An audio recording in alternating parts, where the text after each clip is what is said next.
Sikuenda tena kwa hospitali kupimwa kama pressure iko juu ama sukari iko juu.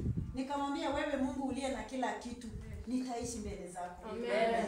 Na kwa sababu watoto wangu walinunulia mashini ya kupimanga, nikapima wakati mwingine nikapata ikiwa sawa kila kitu. Amen. Kwa hivyo mimi niko mzima, nimepona ugonjwa wa kisukari. Usitishwa na mtu ati ugonjwa uko haponi. Unapona kama uko mbele za Mungu. Bwana Yesu asifiwe. Wewe letea Mungu mzigo, endelea kuomba.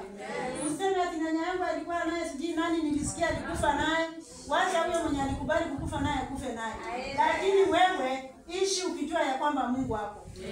Kwa hivyo dada yangu na ndugu yangu ndiye mahali hapa, hakuna lisilowezekana kwa Mungu. Mimi nimepona na nikasikia ya kwamba nitoe shukrani zangu kwa Mungu. Na nitoe ushuhuda mbele ya watumishi wa Mungu. Bwana Yesu asifiwe. Kwa hivyo maombi yetu haiendi bure. Maombi yetu inafanya kazi. Niliamini na nikaamini ya kwamba Mungu, sitaishi na hiyo magonjwa na sitakosa kuishi mfalme wa amani na sitakufa ati kwa sababu ya ugonjwa ya sukari. Bado ninafanya kazi yako. Na kwa hivyo Mungu, sitafanya kazi yako na mimi ni mgonjwa. Nitaaminiaje yule mtu ambaye ninamuombea atapona? Nataka nianze na mimi uponyaji ili nijue ya kwamba wewe ni Mungu katika maisha yangu. Bwana Yesu asifiwe. Na nimepona.